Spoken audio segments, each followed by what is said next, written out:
ఇప్పుడే దేవరా మూవీ చూసాం మామ.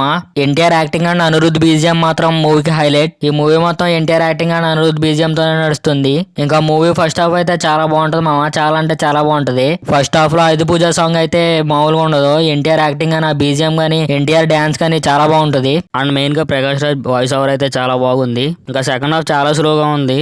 మూవీలో లాస్ట్ లో ట్విస్ట్ కూడా అంత ట్విస్ట్ లాగా అనిపించలేదు. ఆ ట్విస్ట్ కూడా పార్ట్ 2 చూడడానికి వెయిట్ చేసే అంత ఎక్సైట్మెంట్ గా అయితే లేదు. ఇంకా మూవీ మొత్తం చూసిన తర్వాత ఏదో మిస్ అయ్యామన్న ఫీలింగ్ అయితే కంపల్సరీగా వస్తుంది. దేవరా మూవీ నెగిటివ్ పాయింట్స్ ఏంటో చూద్దాం ఒకసారి. మూవీ రన్ టైం అయితే తగ్గించేశారు. మూవీలో దావుదీ సాంగ్ అయితే లేదు. మూవీ లాస్ట్ 40 మినిట్స్ చాలా బాగుంటుందని దేవరా టీం చెప్పారు. వాళ్ళ వాళ్ళ హైప్ ఇచ్చినంత అయితే లాస్ట్ 45 మినిట్స్ లేదు. అంతేకాకుండా ఈ మూవీలో హీరోయిన్కి అయితే స్కోప్ లేదు. ఎన్టీఆర్ అని ప్రకాష్ రాజ్ తప్ప ఈ మూవీలో గుర్తుపెట్టుకున్న అంత మంచి క్యారెక్టర్లు అయితే ఏమీ లేవు. ఓవరాల్ గా ఎన్టీఆర్ యాక్టింగ్ అండ్ అనిరుద్ బీజిఎంఏ ఈ మూవీకి హైలైట్ అనిపించింది. దేవరా మూవీలో ఫ్యాన్స్ అందరూ ఎప్పుడు వస్తుందా అని వెయిట్ చేసిన దావుదీ సాంగ్ తీసేయడానికి రీజన్ ఇదే. స్టోరీ అంత ఇంట్రెస్టింగ్ గా వెళ్తున్నప్పుడు ఆ సాంగ్ ఎక్కడ పెట్టినా మూవీ మొత్తం స్పాయిల్ అయిద్దని దేవరా టీం అనుకున్నారంట. అందుకే ఈ సాంగ్ తో పాటు 7 మినిట్స్ సీన్స్ కూడా మూవీలోంచి కట్ చేశారు. 3 వీక్స్ తర్వాత దావుదీ సాంగ్ అండ్ ఈ సీన్స్ కూడా మూవీలో యాడ్ చేస్తారంట.